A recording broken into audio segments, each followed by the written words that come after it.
नमस्कार दोस्तों, कैसे हैं आप लोग। एकदम अच्छे होंगे, एकदम बढ़िया होंगे और पढ़ाई आपकी बढ़िया चल रही होगी।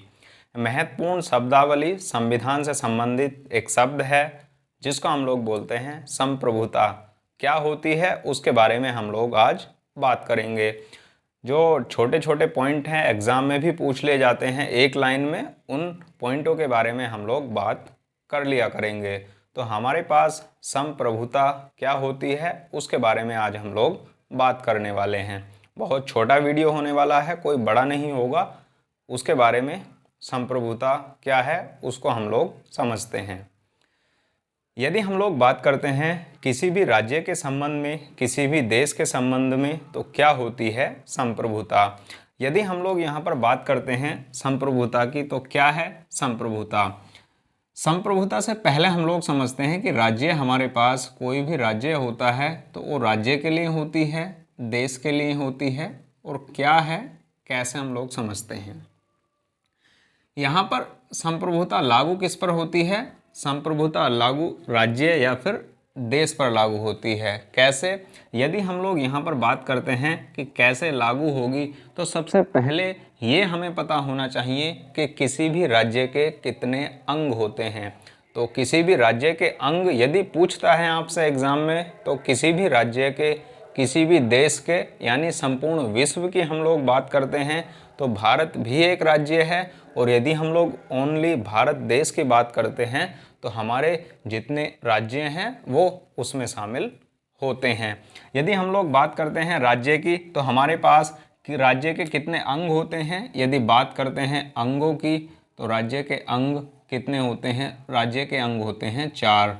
चार कौन कौन से हैं। पहला अंग हमारे पास होता है, उस राज्य में जो भी हमारे पास क्षेत्र होगा, भूमि होगी, वो क्या होगी, पहला राज्य का अंग होगा। कोई भी हमारे पास देश है, राज्य है, उसमें कोई ना कोई भूमि होगी, तो पहला भाग राज्य का भूमि होता है। उसके बाद उस भूमि पर रहेगा कौन, मानव रहेंगे, ह्यूमन रहेगा, जनसंख्या उस पर रहेगी। तो दूसरा अंग हमारे पास क्या होता है, दूसरा अंग होता है हमारे पास जनसंख्या। इस जनसंख्या को नियंत्रित करने के लिए हमारे पास एक क्या होती है, सरकार होती है। जनसंख्या के लिए कानून बनाने के लिए, नियम बनाने के लिए एक सरकार होती है। और तीसरा अंग हमारे पास राज्य का क्या होता है, तीसरा अंग होता है हमारे पास सरकार।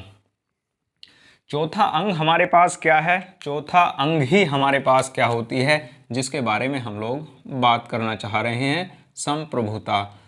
सरकार कैसी है, निर्णय खुद लेगी या फिर नहीं, ये संप्रभुता इसको दर्शाती है। यानी भूमि होगी राज्य के अंग में, जनसंख्या होगी राज्य के अंग में, सरकार होगी राज्य के अंग में, और चौथा हमारे पास संप्रभुता होगी। संप्रभुता किस लिए काम आती है, अब यहाँ देखने के लिए मिलेगा आपको।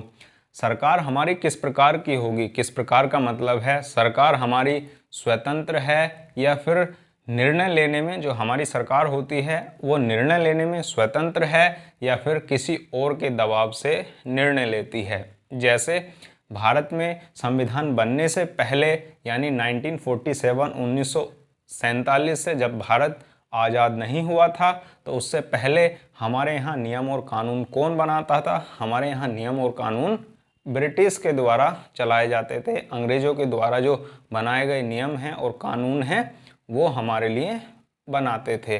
अब हमारी सरकार कैसी थी, हमारी सरकार उस समय संप्रभु नहीं थी। संप्रभु का अर्थ होता है स्वयं का प्रभु, यानी जो भी हम लोग नियम बनाएंगे, कानून बनाएंगे, उसमें किसी और का हस्तक्षेप ना हो। तो हमारे पास, हमारी यदि सरकार कोई भी नियम या कानून बनाती है, वह उसको निर्णय लेने में खुद सक्षम है या नहीं, उसको हम लोग बोलते हैं संप्रभु, या फिर उसको हम लोग बोलते हैं संप्रभुता।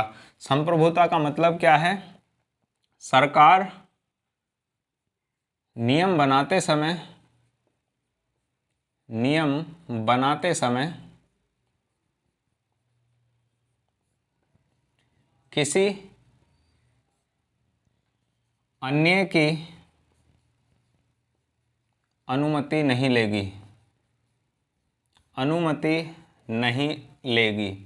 यानी हमारे पास जैसे हम लोग बात करते हैं भारत सरकार के संबंध में, यदि भारत सरकार या भारत के प्रधानमंत्री, मंत्रिपरिषद जो भी नियम और कानून बनाएगी तो उसमें हस्ताक्षर किसके होंगे? राष्ट्रपति के। राष्ट्रपति किसी और से सलाह नहीं लेंगे। भारत का सर्वोच्च नागरिक कौन होता है? भारत का सर्वोच्च नागरिक भारत का राष्ट्रपति है।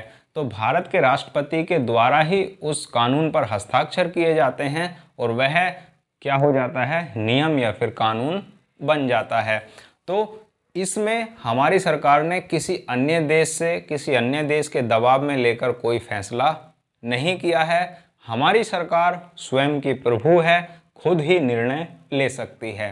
तो संप्रभुता का अर्थ हुआ ऐसी सरकार जो अपने निर्णय स्वयं ले सके राज्य के हित में। और राज्य के हित में कौन कौन होंगे?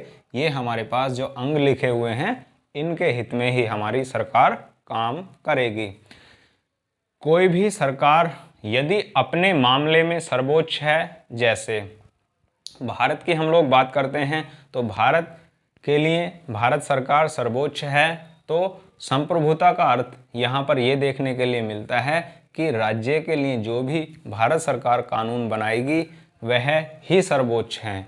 यानी हमारे पास सरकार के द्वारा बनाए गए कानून ही सर्वोच्च हैं और हमारी सरकार स्वयं खुद की प्रभु है। यानी अपने जो भी वो नियम बनाती है वो किसी और देश से, किसी और देश के दबाव में और किसी अन्य सदस्य की उस पर दबाव नहीं रहता है। तो हमारी सरकार खुद ही नियम कानून बनाती है, वहाँ किसी अन्य देश का दबाव नहीं होता है उस पर। उसको हम बोलते हैं संप्रभुता। संप्रभुता को किसी भी देश के लिए उस देश की आत्मा कहा जाता है। यानी भारत के संबंध में हम लोग बात करें तो भारत की जो आत्मा है वो संप्रभुता कहलाती है। सर्वोच्च मामले में किसी और का हस्तक्षेप नहीं होता है, वह ही सरकार संप्रभु है। किसी भी देश के लिए यदि वह अपने आंतरिक निर्णय खुद लेती है, स्वयं लेती है, तो वह अपने मामलों में सर्वोच्च है, उस देश के लिए सर्वोच्च है। और यदि हम लोग बात करते हैं बाहरी कोई विदेशी मामलों में अपना कोई हस्तक्षेप करना है, नियम बनाना है, कानून बनाना है, तो उन मामलों में सरकार स्वतंत्र होती है।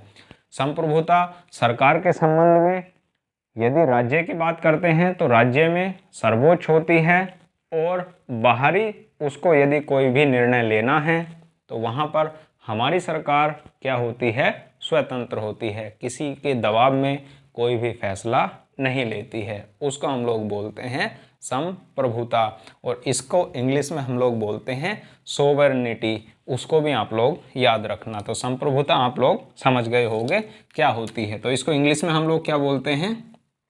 SOVREIGNTY, सोवरेनिटी हम लोग इसको कहते हैं।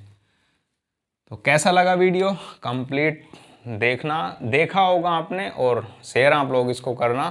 Thank you, all the best.